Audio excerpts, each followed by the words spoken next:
the number one thing I do is I don't say no for them. Okay. Everybody says no, they're not gonna like this. They don't care about my kickball team. They don't care that I collect wine. They don't care that I'm in the business with my brother. They do care.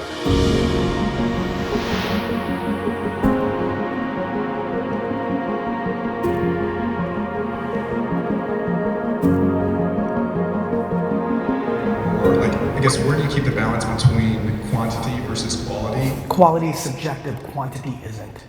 Okay, gotcha. Second question is with... And real quick, I'm gonna stay on that because it's gonna bring value. And ironically, I just mentioned it, the excuse of perfection. Quality is in the eye of the beholder. Everybody's not creating because like, it needs to be quality. That's insecurity or politics in every organization. Somebody wants to make the subjective, creative call to justify their being. Instead of doing what I do, which is produce content at scale and let the consumer give me feedback to make me better at it. I get to quality by doing quantity. Like there is no, Zucks isn't behind some Wizard of Oz thing being like, I don't like this Ohio guy, no. This is basic. I love when this gets political. They're like suppressing conservatives or suppressing liberals. No, they're not. Their entire business is your attention. I can know everything about you right now if I open up your Instagram and look at your Explore feed. You're a perv? I know. You love basketball? I know. Like this is so funny that people think there's something going on. It's just propaganda. These machines are just running math against what people are doing. The end. Don't like it? Fine. You can move. But this is how it's happening. This isn't Russia, this isn't China. You know, like people are very, very, very naive.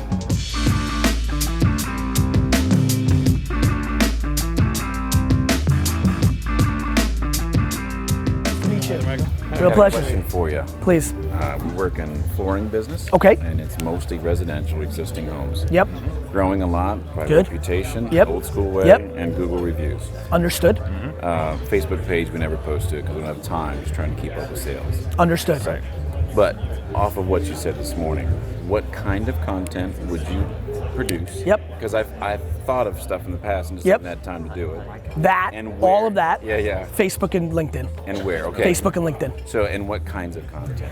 I mean, How-tos, how to preserve. I think Designers. like anything that you would even conceive if the four of us had dinner and I'm like, Yeah. tell me about it. Yeah. People, there is no, what I'm trying to get people to understand is instead of thinking about what, put out everything and see what they want, not what we think is right. It's finding right instead of being right. That makes sense. A million different things. Yeah. A million different things. Can I follow up with a second question? Yeah. You You could even make content about being in a business with a sibling, and that may resonate with somebody on LinkedIn. No, really, it's a very, like, I think it's actually potentially your biggest pillar of content. You guys talking about how to make a family business work will have a whole group of people become aware of you who then happen to also need fucking flooring. I would also think too, you're in a space Got where it? a consumer can assume it's commoditized, where all your content is not commoditized. This is shit that goes wrong, right? You would think I can go hire any floor. It's not the case. No, you can't. Yeah, right, But exactly. I'm telling you, this doesn't cost as much money. And so you should put out content about, it is, man. And it doesn't have to be overproduced, just using that at first. It gives you indicators. It's not that complicated. Portfolio. What do you do? Construction. Okay.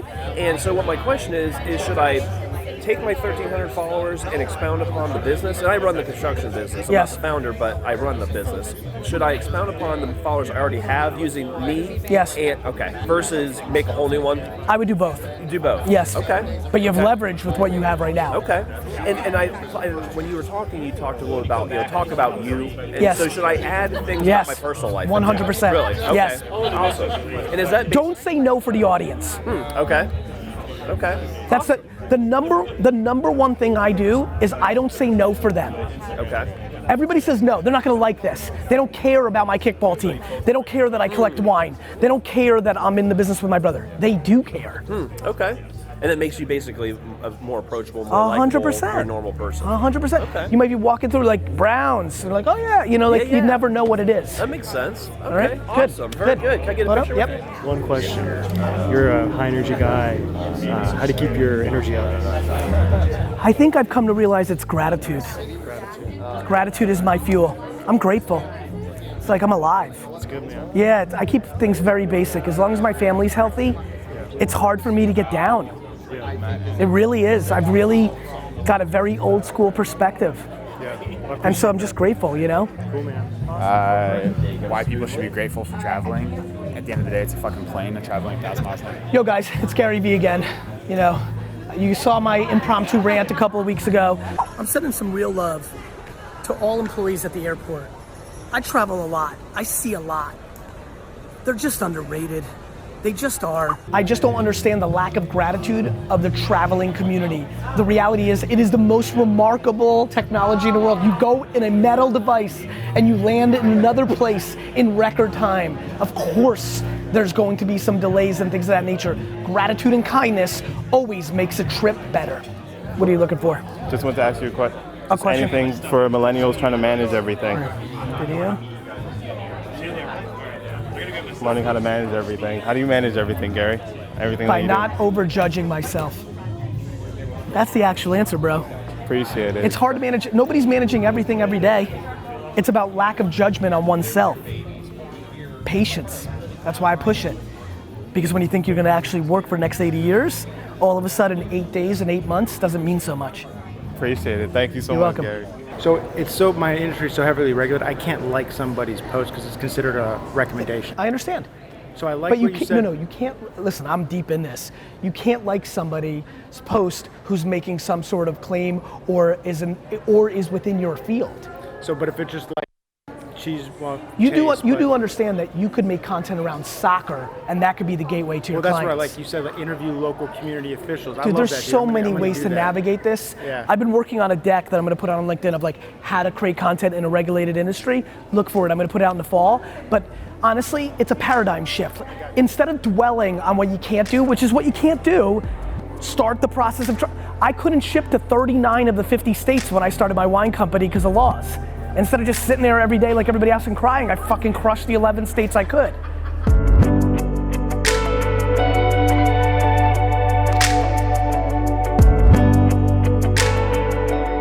So a lot of people are fighting for attention on gaming content and like passive viewing content, right? Like, how do we make our thing? And I'm not like asking you to answer this right Dude, now. I'm just like, it's content at scale that's contextual to the moment, right? It's making 747 pieces of content on TikTok that understands what content on TikTok works. yeah, The end. yeah. It's kind of like, how do I get into incredible shape? 7 days a week, I want you to eat properly and I want you to work out properly.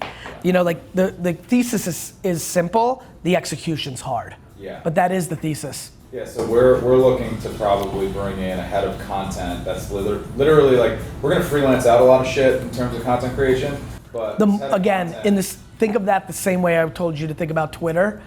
The sooner, I know it's an overhead, there's value, you know, the sooner it becomes yours, the better. yeah, Because you know this, the scariest part is social media marketing works uncomfortably well. The problem is 99% of people who claim they know it don't. I mean, that is 100. Right? That is the craziest thing right now. It's so right, but the amount of clowns compared to actual executors is so out of control because the judges don't know how to judge it, which has created the ability for so many clowns to run wild. But no, I mean, TikTok's incredible. I mean, you saw the news coming out of VidCon, like that was the place that people really needed to be. It's kind of, what did you say? It's like training wheels for YouTube or something like that? My point on Snapchat, the last two that have popped, and actually, I'm sorry, Instagram too.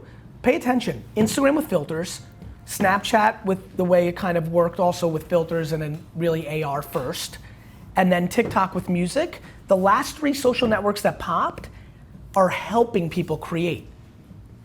Yeah. Got it? Yeah. Got it? So that's what I'm thinking about. I'm like, what else helps somebody create? The music, like someone's like, I don't know what to do. Take something that's popular, music-wise, and it doesn't matter what you do, you got a shot. It's no different than sampling fucking classics.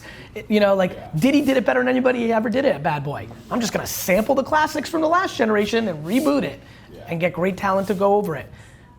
Music just makes me and Matt have a chance, you know? Yeah. So that's how I see it. I see the last three social network platforms that have come out have assisted into content creation. So my argument is, if you're the kid sitting in your basement right now, Sally, and you're 13 and you're like, I'm the next Mark Zuckerberg, it might be a good idea to think about what training wheels can I put on my app that helps somebody. You want to make content? Just to throw it up on the story. Something fun with Gary. Yeah, let me take it. All right.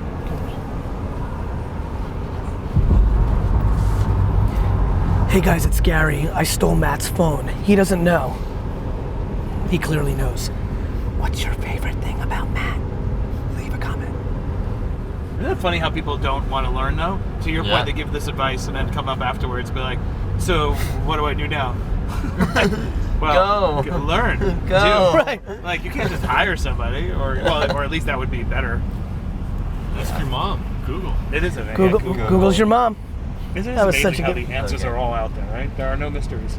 There are no mysteries. People don't want to accept that, but the answers are everywhere. They don't want to do it. It's no different than dieting. Yeah, well. They don't want to do it. Right. That's true. So is that a lack of intrinsic motivation?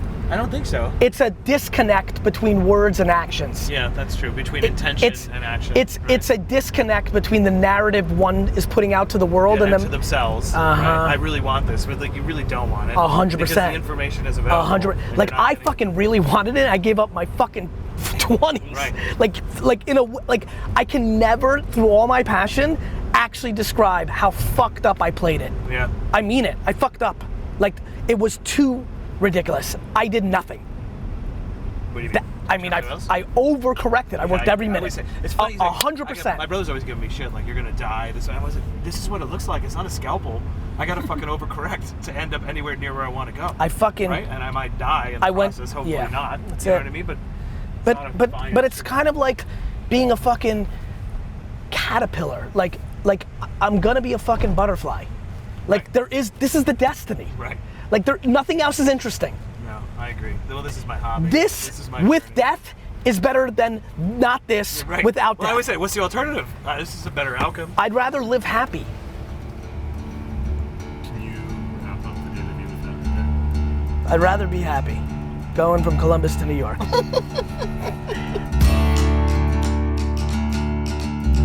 So we're waiting here in the next location for the next meeting, and Gary's just hidden behind some cars across the street. Wonder if he can see us. Because I feel like he just made a face. But I can't tell. This is a short little segment in our episode that we like to call the Daily Rock.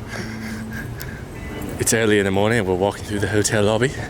The Wild Rock looks a little tired, doesn't he? A little bit on the sleepy side, ladies and gentlemen. I really hope this makes the DailyVee episode. If I'm editing it, it will. Is it the DailyVee or the DailyRoo? Oh, the DailyRoo. Notice the rock in his wild environment here? Still has wit. Still has wit. Can you stop, please? You know you love it. I'm not gonna let you in the room. I'm just gonna let you walk around the hallway.